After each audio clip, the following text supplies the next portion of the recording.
lo dijo en la primera hora. Muy bien, 7:19, dejemos de lado el tema de los apagones, lo comentamos y obviamente habrá que seguir explorando pues las opiniones, así como también expectantes en información oficial. Lo que ayer evidentemente concentró la atención es el anuncio del presidente de la República de una propuesta a la Asamblea Nacional para reformar parcialmente la Constitución. El presidente hizo lo que corresponde, es decir, envió a la Corte Constitucional su propuesta para el correspondiente dictamen del procedimiento. La Corte tiene que decirle al país, tiene que contestar al presidente, si el mecanismo es reforma parcial o si el mecanismo es asamblea constituyente. O sea, usted tiene tres posibilidades. Enmienda constitucional, en cuyo caso no necesita la ratificación del pueblo ecuatoriano, y es un trámite que incluye pues este tiempo de un año entre el primero y segundo debates. Reforma parcial, que ya lo tramitó el año pasado la Asamblea Nacional, tiene que haber un plazo de al menos 90 días entre el primero y segundo debate y luego un referéndum ratificatorio o asamblea constituyente. Hablemos con un especialista en la materia y le quiero agradecer al doctor Efraín Guerrero. Él es jurista, él es académico. Entiendo que sigue como decano de la Facultad de Jurisprudencia de la Pontificia Universidad Católica del Ecuador. Mi doctor, bienvenido, buen día. ¿Cómo le va, Fabricio Belkis? Buenos días. La verdad no, ya desde el año 2020 ya no soy decano. Ah, vea, yo pensé que yo me quedé en 2020 entonces. Desactualizado, señor Vela. Me quedé yo desactualizado. Bueno, mi doctor, muchas gracias. Efraín Guerrero que está con nosotros. A ver, primeras impresiones, doctor, sobre esta reforma parcial. Porque claro, durante 16 años siempre hubo sectores que cuestionaron el texto del artículo 5 de la Constitución que prohibía el establecimiento de bases militares extranjeras en el territorio ecuatoriano. Pero nadie antes de Noboa se le había ocurrido, se había atrevido a presentar una modificación constitucional. Noboa sorprende porque lo hizo. ¿Cómo le ve usted, doctor? A ver, el día de ayer llega va a la Corte Constitucional este documento que está público, lo pueden revisar en la página de la Corte Constitucional, en el cual, pues, sin mayor motivación, planteando la idea del derecho a la seguridad integral, indica que lanza de hecho una pregunta, ya directamente, planteando la idea de que esto va a pasar. Imagino él piensa rápidamente por la Asamblea Nacional. Dice, pregunta, actualmente la Constitución de la República no permite el establecimiento de bases extranjeras ni de instalaciones extranjeras con propósitos militares y prohíbe ceder bases militares nacionales a Fuerzas Armadas o de seguridad extranjera. Y la pregunta es, ¿está usted de acuerdo en eliminar la prohibición de bases militares extranjeras o instalaciones extranjeras con propósitos militares en el territorio nacional y de ceder bases militares a Fuerzas Armadas o seguridad extranjeras, reformando parcialmente la Constitución? Entonces, en primer lugar, yo creo que el presidente lo que hace es como, digamos, condicionar a este modelo, ¿no? De hacer reforma parcial de la Constitución y que esto pase primero por referéndum y que después se haga una ley habilitatoria en la Asamblea Nacional a través de una reforma constitucional, siguiendo el proceso que está planteado y que ya hemos tenido con la reforma, por ejemplo, el artículo 157 y 158 de la Constitución que tuvimos en la consulta popular anterior. ¿Qué creo yo? Yo creo que también el presidente Noboa tiene en cuenta no solo el pulso político, sino también el afán efectista de una parte de la población ecuatoriana que plantea que hay una relación causal entre base de manta o presencia del puesto avanzado de observación del FOB, que era el nombre técnico de la base de manta que estaba con un convenio con el gobierno norteamericano, y la presencia del narcotráfico. Yo creo que en ese aspecto el Ecuador, la población y las dinámicas delincuenciales que teníamos en el año 2007, 2008, a las que tenemos en el 2024, no existen. Estamos viviendo un mundo totalmente nuevo, pero habrá que ver por qué geopolíticamente el presidente Noboa ha tomado ese tipo de decisión, porque establece que es una buena idea establecer ahora y aquí una reforma del artículo 5. Entonces habrá que ver qué pasa más adelante. Y ojo que esto coincide con tiempos para que sea parte de la dinámica electoral de la elección del próximo año. Porque para que hace los tiempos, la Corte Constitucional lo apruebe, se presenta un elemento de pregunta y consulta popular. El único momento que se podría hacer esta consulta popular sería justo con la elección, lo cual genera un ingrediente adicional de ya nuestro delicado encaje político. Doctor, bienvenido, buenos días. Hablemos de los posibles contras de una decisión como esta. Y quiero empezar por los contras y no por los pro precisamente, porque hay un segmento de la población que cuestiona justamente que se vuelva a lo que ya establecía en su momento la Constitución de la República a propósito de las bases extranjeras militares. A ver, yo quiero dejar claro que nosotros solo pensamos en los Estados Unidos como proveedor principal de bases militares, pero de hecho, bueno, aunque Estados Unidos es el operador máximo de bases militares afuera, con 38, hay países como Australia, China, Bangladesh, Francia, Alemania, la India, Israel, Pakistán, Rusia, Arabia Saudí, Turquía, tienen algún tipo, y el Reino Unido tienen algún tipo de instalación militar. Las instalaciones militares o las bases militares hay que tenerlos en cuenta como un elemento de una dinámica geopolítica y de una teoría de relaciones internacionales mucho más amplia.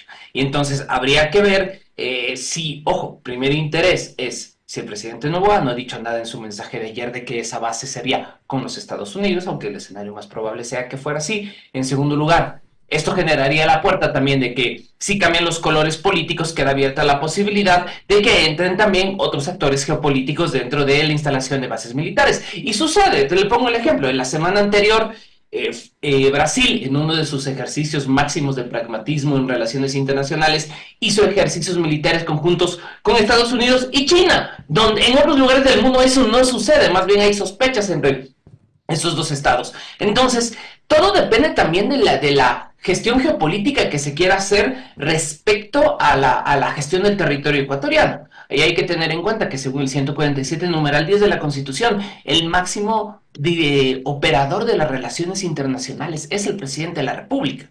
Y habrá que ver cómo se aplica eso también en relación a un olvidado artículo de la Constitución, que es el 416, que establece ya unas líneas maestras de política exterior. Entonces, para mí, hay una serie de ventajas. Tanto las de buena relación con un actor hegemónico global, el que el presidente crea que sea conveniente, y también establecer una serie de mejoras de capacidad instalada en seguridad y defensa. Eso sería el objetivo que pudiera tener una base militar, pero por otro lado puede haber elementos de pérdida de soberanía, de malas relaciones con la población de acogida, de situaciones relacionadas con también amenazas de seguridad o de actores geopolíticos que se vean amenazados por una decisión ecuatoriana de poner una base de un cierto actor y se genera un conflicto. Sobre esto último que acaba de decir, me parece importante otra vez apelar a la experiencia del 98 a 2008, es decir, la década de la presencia de los Estados Unidos en el denominado FOL, en la base aérea de Manta. ¿Pasó eso? Es decir, ¿cuáles fueron tal vez las distorsiones de esa presencia militar de Estados Unidos en el FOL en Manta durante una década, doctor? A ver, si recuerdo, y ahí Fabricio tú me puedes corregir, en primer lugar, es cierto, Manta tuvo un aumento importante de su economía en su momento, pero hubo, especialmente, si más la memoria no me falla, casos de embarcaciones de pesqueras cañoneadas o detenidas de manera antojadiza por fuerzas norteamericanas, pero no recuerdo si exactamente era ese el caso, tú podrías recordarme mejor. Ahora, esto ha generado también problemas alrededor del mundo. Les pongo el ejemplo de ciertas locaciones, por ejemplo la DMZ, la zona desmilitarizada entre Corea del Sur y el Corea del Norte, el paralelo 48. Ahí hay una de las bases más importantes de Estados Unidos alrededor del mundo, como una zona de contención. El precio de la vivienda, el precio del costo de la vida hace que la gente no quiera vivir en esa zona porque es muy, muy cara. Entonces hay procesos migratorios, por ponerles un ejemplo. Y siempre ha habido... Y esto hay que tener en cuenta también la situación de respecto a seguridad, porque aquí hay un discurso de nos instalan una base militar por cortesía, va a mejorar la condición de seguridad.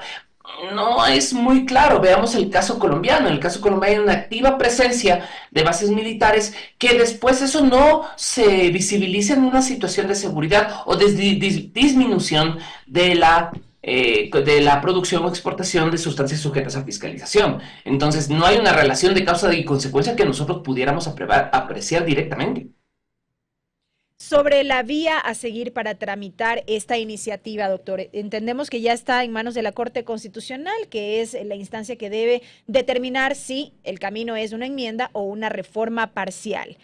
En el escenario de que se decante la Corte por una reforma parcial, porque así lo indica en este caso la Corte, ¿se podría pensar eventualmente en que este proceso se puede empatar con las elecciones de febrero de 2025, considerando los plazos que están determinados para esta vía? Es decir, 45 días entre primero y segundo debate, 90 días entre primero y segundo debate y 45 días para la ejecución.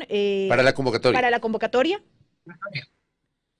A ver, si no me equivoco, Ecuador sabemos que en la ecuatoriana se puede tostar granizo, ¿no? Así que todo es posible, pero a ver, si ves los tiempos te quedan muy justitos, ¿no? Porque la Corte Constitucional, ojo, la regla de la Corte es primer llegado, primer atendido. Por tanto, esto está ya designado en un juez, en el juez Herrería. Él tiene que atender primero los casos que le van llegando y después ya llegará este caso constitucional, este caso de reforma constitucional. Hay que tener en cuenta que en dictámenes de la Corte, en jurisprudencia de la Corte, se ha dicho que en el primer momento de control solo califica la vía. La Corte Constitucional es la que te va a decir cuál vía puede hacerse, si es la vía de enmienda o la vía de reforma parcial. Si es la vía de enmienda, ustedes saben, tienen los dos debates separados y la entrada a registro oficial, pero en el otro caso, reforma parcial, a mí ahí sí los tiempos me parecen curiosos. De hecho, el presidente en el documento que envía a la Corte Constitucional, es curioso que él ya hasta propone una una pregunta, que les leí hace un segundo. Con un anexo y todo incluido. Claro, y manda el cómo completo de, en caso de que ustedes no me acepten este plan, este es mi plan B. Entonces, yo no entiendo que mande la pregunta referéndum si no sabemos si se aprobará en la Asamblea de Ecuador primero. Ahí hay que tener claro, si la Asamblea ecuatoriana, póngase que los números políticos le fallen al presidente, no, primer elemento. ¿Qué pasa si varía el contenido de la pregunta? Que también puede pasar. Entonces, todo esto son elementos que hay que tener en cuenta. Para mí, yo creo que hay que verlo en términos del gran contexto. En primer lugar, una base militar tiene que ser pensada en términos de una cuestión geopolítica mucho más amplia, y una teoría de relaciones internacionales mucho más amplia y una política internacional seria. En segundo lugar, hay que hacer este análisis que creo que es importante. Si una base militar tiene una relación directa con la mejora o no de las condiciones de seguridad, o si realmente las políticas de seguridad tienen que estar amarradas a políticas públicas coherentes. Por ejemplo, la provisión de luz eléctrica en las noches, hablando de lo que planteaba Fabricio hace unos minutos. En tercer lugar, ¿por qué nosotros entendemos directamente que el actor geopolítico que va a actuar son los Estados Unidos? Probablemente está bien en este momento, pero ¿qué pasa si cambian las tornas políticas y hay otros actores políticos y que dicen, bueno, si están los Estados Unidos, los expulso y porque tengo la norma constitucional que me da chance, le doy a otro estado? China, Rusia, Gran Bretaña, el que sea. ¿Qué tanto es base de una política estable? Y yo creo que uno de los problemas principales en la manera en cómo se ejerce el Ejecutivo y ejerce la política pública, la presidencia de la República, es la falta de una política internacional seria que esté anclada en elementos a largo plazo.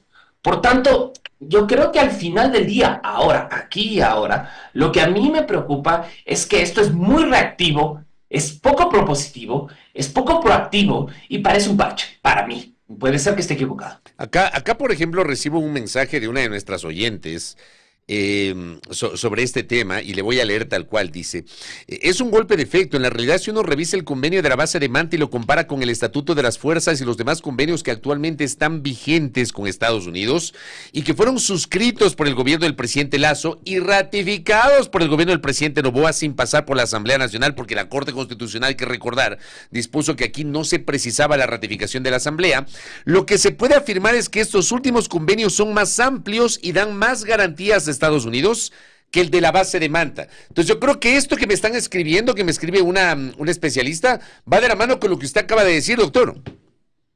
A ver, yo creo que hay que hacer una diferencia también hasta jurídica respecto a lo que sucede en el convenio de la base de Manta. Recordemos que el convenio de la base de Manta fue firmado el 25 de noviembre del año 1999 y apareció mediante el decreto 1505 en el registro oficial.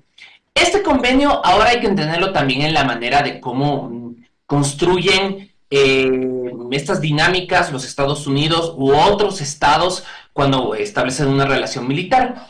Hay lo que se conoce como el SOFA, el Status of Force Agreement, que es un tratado internacional en el cual se establecen las relaciones de entrada de fuerzas militares dentro de un estado. Y en este sentido, Ecuador, nosotros firmamos ya un acuerdo entre el gobierno de la República de Ecuador y el gobierno de Estados Unidos de América relativo al Estatuto de Fuerzas, lo cual ya tuvo un dictamen de la Corte Constitucional que plantea lo siguiente: este acuerdo no establece una alianza militar, por tanto no tiene aprobación legislativa del 419 de la Constitución, sino que te dice simplemente un mecanismo en el cual se establecen por las cuales cierto personal militar de los Estados Unidos puede operar en un país extranjero y cómo las leyes locales afectan a dicho personal. Estos acuerdos definen las reglas legales que rigen las actividades diarias del personal militar mientras están desplegados en el extranjero. De lo que recuerdo, el Departamento de Estados de Estados Unidos hay alrededor de 59 de estos instrumentos internacionales ya firmados. Lo que debería pasar en un escenario, digamos que toda esta dinámica y toda esta propuesta sale positiva para los intereses del gobierno, de acuerdo al video de ayer del presidente Noboa. La pregunta es, ¿cuál va a ser la naturaleza de este convenio, de estos acuerdos de estatus de fuerzas? Porque ahí implicaría unas características de concesión de privilegios, exenciones e inmunidades al personal militar y civil que operen en algún tipo de instalación, así como a los contratistas que realicen actividades acordadas al amparo de ese tratado. O sea, va a haber, yo me imagino, si yo fuera el que hiciera este tipo de situaciones, tal vez lo que se debería hacer es o firmar un tratado nuevo o hacer una adenda al acuerdo entre el gobierno de la República de Ecuador y el gobierno de Estados Unidos relativo al Estatuto de Fuerzas. Ahora, esto implica una alianza político-militar. Debemos entender de que esto genera una alianza entre un país y el Ecuador. Yo no lo sé. Tampoco es que el presidente Noboa haya dicho con qué país quiere aliarse. Ahí, en ese sentido, nosotros entendemos por pura lógica que son los Estados Unidos. Por lo menos de lo que vi en el video, no dijo vamos a hacer un acuerdo con Estados Unidos para traer nuevamente la base de Manta. Él solo filmó en la base de Manta el mecanismo, el video de ayer. Entonces no lo sé, la verdad esto dependerá mucho de cómo vaya evolucionando esto, y también no podemos negar, esto es parte de una dinámica electoral más amplia. Sí, sin duda. Y además ayer mismo se activaron algunos dominadores, algunos colegas, casi, y esto también me parece cuestionable, ¿no? Aquellas voces que seguramente saldrán voces críticas sobre esta propuesta de Noboa, ya les dicen que le hacen el juego al narco. O sea, nos quedamos otra vez en los absolutos, Efren. Es que somos un país de caimitas, somos un país con nuestro placer es destruir al ecuatoriano de al lado. Entonces, en eso estoy súper claro. Pero ahora, lo que a mí me preocupa, y esto es, creo que esto es lo que a mí más me genera estos sistemas, es el efectismo y el tema de pensar en la política pública como una solución mágica. Hemos instalado en el relato en Ecuador, como por ejemplo, hay apagones, no, tranquilos, hay la barcaza, solución mágica. No hemos hablado sobre el ahorro de agua, no hemos hablado sobre dinámicas ciudadanas de ahorro de luz, no hemos hablado de pensar cómo es la relación entre luz eléctrica y seguridad. No, traemos barcazas y no mejoramos nuestras conductas, solo buscamos un parche. Ahora, los problemas son de seguridad. Vamos a poner una base extranjera y se va a arreglar la seguridad. Digamos que la base vuelve a Manta. ¿Eso va a arreglar los problemas en Lago Agrio de seguridad? ¿O los problemas en Puerto Vaquerizo, Moreno, de claro, seguridad? ¿en qué se traduce de forma concreta esa eventual presencia? Exacto, y esto es algo que tienen que tener claro. Los puestos de vigilancia tienen varios intereses, tienen varias formas que se pueden utilizar una base extranjera. Puede ser por motivos logísticos, puede ser comunicaciones, puede ser soporte a actividades de inteligencia, puede ser reparación de buques, puede ser normalmente base de comunicaciones, que eso fue lo que se hizo durante la Guerra Fría para establecer mecanismos con las esferas de influencia de los respectivos poderes geopolíticos. Entonces, yo creo que hay que tener en cuenta de no porque vamos a tener una base militar, va a mejorar la seguridad per se. ¿Cómo en una base militar de otro país soluciona el problema de que a un chico en la esquina de la 12 de octubre le roben el celular y la computadora a dos flacos en una moto? Entonces, ¿cuál es la relación entre estos dos fenómenos? Y yo creo que por eso hay que ser súper claros, y esto es importante en términos de lo que se viene en los próximos meses, estar claros cuál es la relación causa y consecuencia entre las propuestas que hace el Ejecutivo u otros sectores políticos y las soluciones que pide la gente en la calle. Ambas cosas tienen que relacionarse, si no, es una solución mágica y no se compadece con las necesidades ni con los problemas que hay en el país. Correcto, doctor Efrén Guerrero, gracias por el tiempo y por sus aportes para este debate, muy gentil, ¿ah?